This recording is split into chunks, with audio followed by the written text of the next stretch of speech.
mambo ni mengi alafu muda ni mchache. Tumeweza kuona namna ambavyo bibi Zuchu anaendelea kupambana kuweza kuhakikisha anajitengenezea furaha yake yeye kama yeye na pasipo kuweza kuangalia mtu yoyote. Jambo hili limeweza kuvutia mashabiki wengi na wengi wao waliweza kuzungumza vingi na kusema kiukweli Zuchu akiwa na mwenendo huu mara zote atakuwa ni mtu bora katika maisha yake, kwa sababu kila mtu anajua ni namna gani ambavyo anaweza kucontrol hiki ambacho kinachoendelea. Maana kuna mengi ambayo yameweza kutokea katika maisha na kila mtu anaamini kila kitu kitakuwa katika misingi na mikakati iliyo bora, kwa sababu kuna vingi ambavyo vipo na wengi wao wanaamini ya kwamba kila kitu kitakaa katika mikakati na misingi iliyo bora,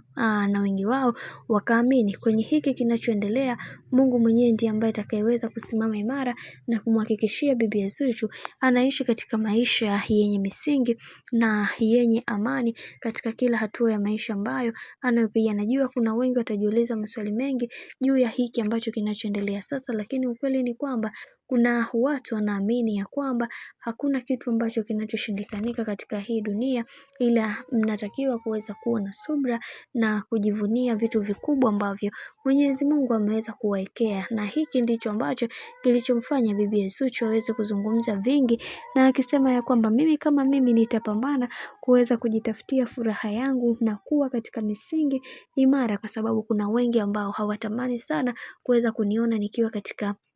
misingi imara ili niweze kufikia malengo ambayo niliweza kujiwekea katika maisha yangu. Ninaamini kwa uwezo wa Mwenyezi Mungu kila kitu kitakwenda kuwa sawa na Mwenyezi Mungu atakuwa sambamba nami kunifanya niwe moja kati ya mtu ambaye wa thamani sana katika hii dunia. Najua wengi wao watakuwa wanajiuliza maswali mengi juu ya hiki ambacho kinachoendelea, lakini ukweli ni kwamba nimejifunza vingi kutokana na makosa ambayo nimekuwa nikiyatenda katika hii dunia.